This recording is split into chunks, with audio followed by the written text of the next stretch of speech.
Ainda não. Sociologia e Utopia. Bem-vindas e bem-vindos ao segundo episódio do podcast Ainda não. Sociologia e Utopia. Hoje contamos com Helena Vilaça, professora e investigadora do Instituto de Sociologia da Universidade do Porto, que se tem debruçado particularmente sobre o estudo das religiões e suas relações com a política, a globalização ou as minorias. Helena, o que levou a estudar as religiões? Eu nunca pensei, quando fui estudar Sociologia, que haveria a possibilidade de estudar a Sociologia da religião, porque era um campo que não existia em Portugal. Aliás, devido à relação que a Sociologia tem com a própria religião. E, entretanto, a oportunidade surgiu através de um projeto internacional, mas eu sempre tive uma grande motivação por causa disso, para isso. E aqui vou contar uma curta história. Eu fiz a escola primária no tempo do Estado Novo. E numa escola pública, interclassista, embora a maior parte das minhas colegas, feminina, não é? A escola era crianças ou meninas ali da Lapa, das Ilhas da Lapa. Isso marcou muito, se calhar influenciou para a Sociologia, porque de verão e inverno elas levavam uma batinha em cima do corpo e um casaquinho e iam de socas. E o alimento que tinham era a sopa. Portanto, isso foi algo que marcou sempre muito, mas também me marcou o facto de dentro de meninas de classe operária, trabalhadora, havia uma muito limpinha e muito arranjadinha, que era testemunha de Jeová. E, portanto, naquele tempo, antes da classe começar, era preciso rezar o Pai Nosso e a Ave Maria. E ela recusou-se a fazer isso. Eu também não sou católica, não fui educada no catolicismo, mas aqui eu percebi que havia também uma diferença de classes. Porquê? Porque no meu caso, os meus pais foram à escola e disseram: nós não queremos que ela tenha esta educação assim e, portanto, não queremos que ela seja obrigada a rezar a Ave Maria. E aí lá está, por ser uma classe média escolarizada, cujos pais foram falar com o professor, eu fui respeitada, não houve qualquer pressão sobre mim, eu também, e eu era, na altura, a professora não sabia se eu era boa aluna ou não, mas pronto. E, entretanto, a minha colega das testemunhas de Jeová, porque se recusou a rezar, foi esbofeteada durante uma semana. E, portanto, isso nunca saiu da minha cabeça, as lágrimas da Amélia. E só ao fim de uma semana a menina capitulou. E, portanto, e a partir dela passou a rezar. Provavelmente os pais disseram-lhe: olha, reza. Portanto, esta história, para mim, é algo que foi determinante para eu estudar o pluralismo religioso. Pronto, eu acho que eu tinha que partilhar isto, e por isso é que grupos com os quais uma pessoa não se identifica minimamente, mas que têm que ser respeitados. Porque eu assistimos a um cenário de violência física e violência simbólica e física, e inclusivamente eu perguntei-lhe à professora porquê é que lhe bate a ela e não bate a mim. E a professora disse: mas a religião dela é do diabo. Portanto, esta história marcou-me profundamente toda a minha vida e explica muito aquilo que eu faço hoje. E que sociólogos influenciam o seu modo de interpretar e analisar as realidades atuais? Eu, como socióloga,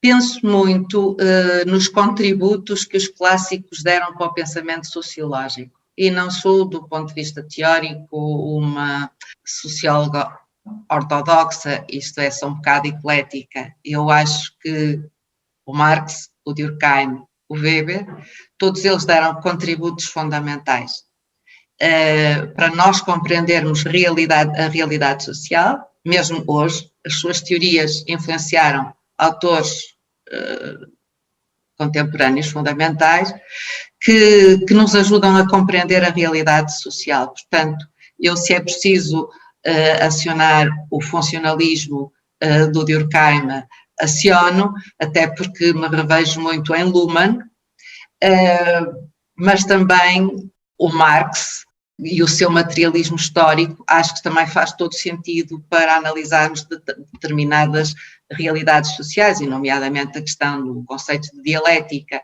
que é fundamental também para entendermos esta fase que agora estamos a viver.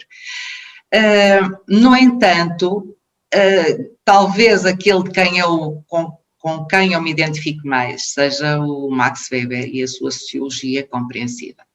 E se falarmos em autores contemporâneos, eu penso no Peter Berger e no Thomas Luhmann, nomeadamente na sua construção social da realidade.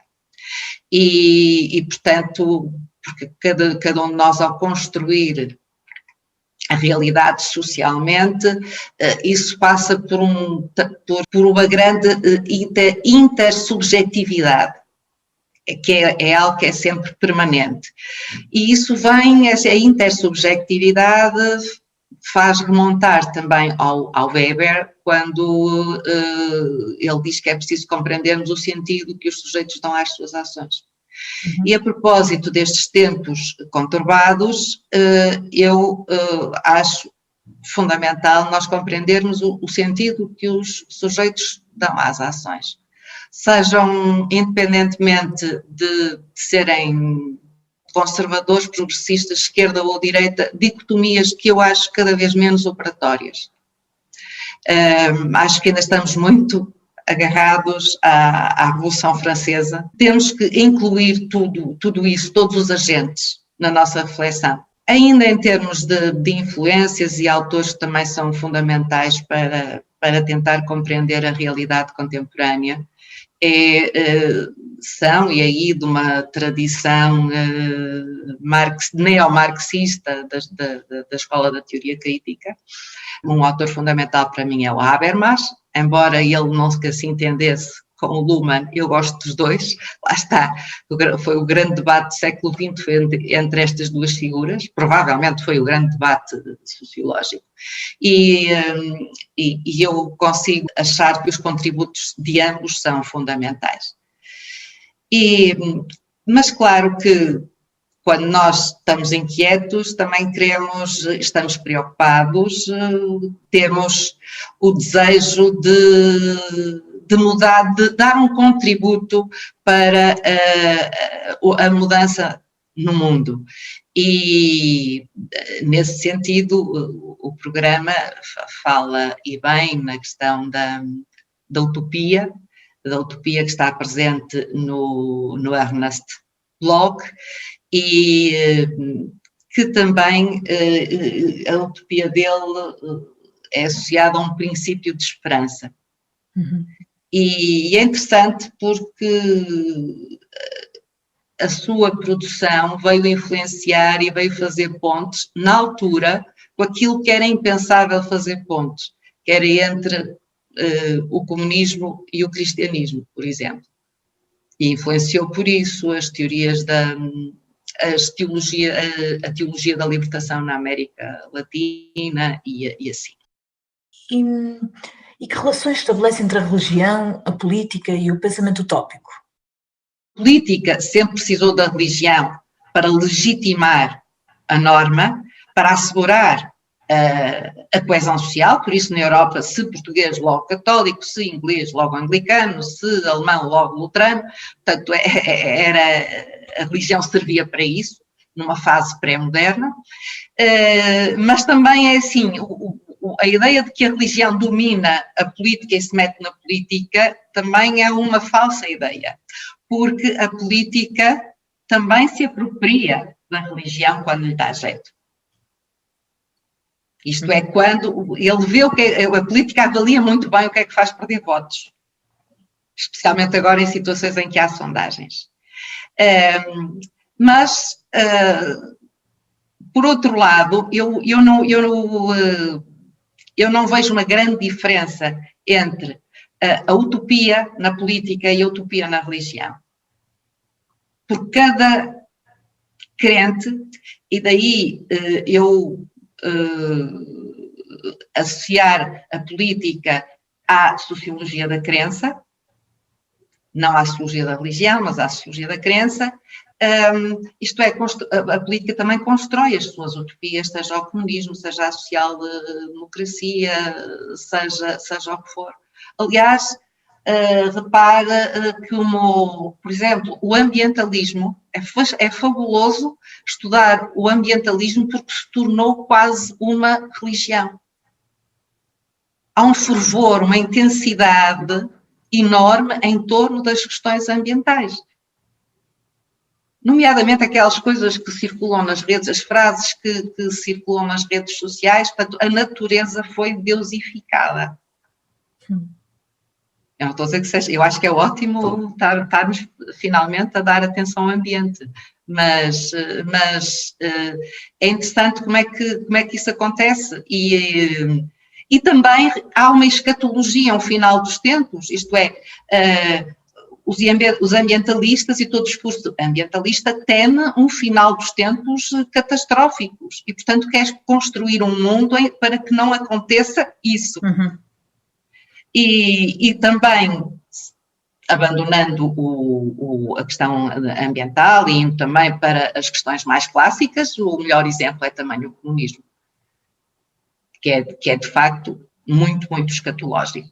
Há uma crença forte, não é, de que haverá uma separação das classes. E por isso é que não faz sentido estarmos a colocar a religião do lado da irracionalidade. Até porque aquela ideia de que o crente só está a pensar no outro mundo, o Max Weber há muitos anos já desmistificou absolutamente isso. Porque a religião tem a ver com as coisas do mundo terreno. Aliás, o Weber cita até uma passagem de, julgo que é de Deuteronômio, a propósito disso, e eu hei de ver, ou é um salmo, e eu hei de ver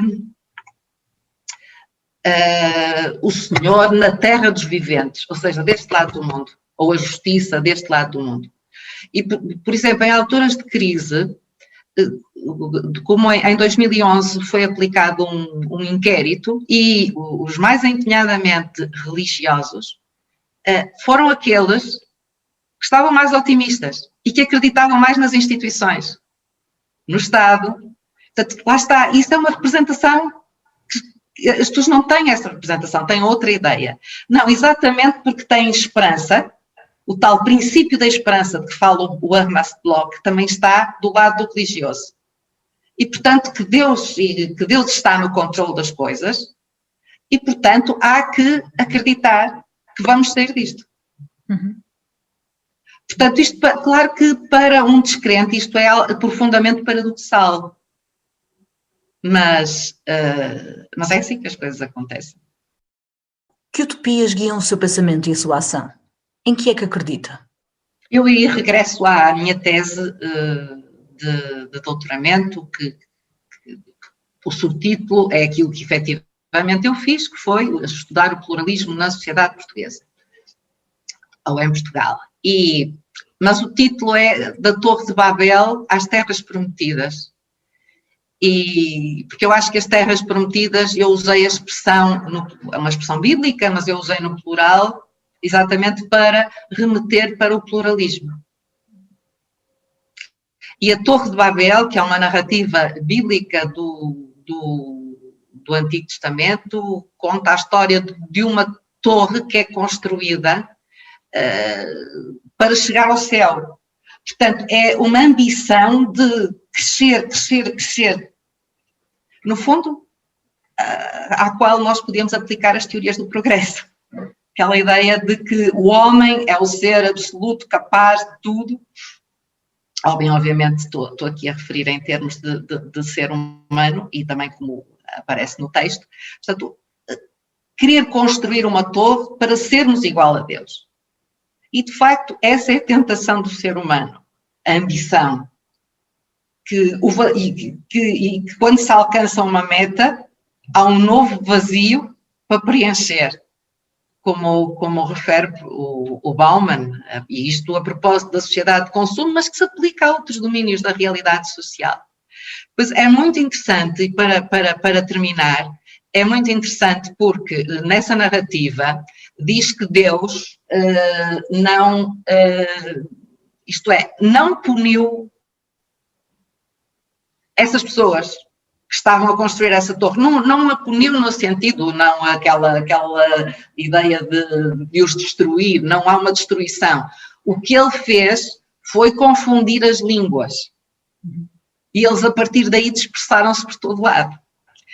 Ou seja, é uma metáfora, ou pode ser vista como uma metáfora à diversidade. E ao esforço que depois eles tiveram que fazer para comunicar entre si. Portanto, a minha utopia é acreditar que é possível uma sociedade onde haja comunicação, uma comunicação intersubjetiva, que é uma comunicação na igualdade e onde é possível respeitar as verdades de cada um, em vez de dizer que é impossível existir uma verdade. Obrigada, Helena.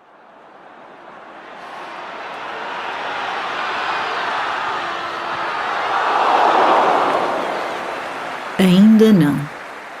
Sociologia e utopia.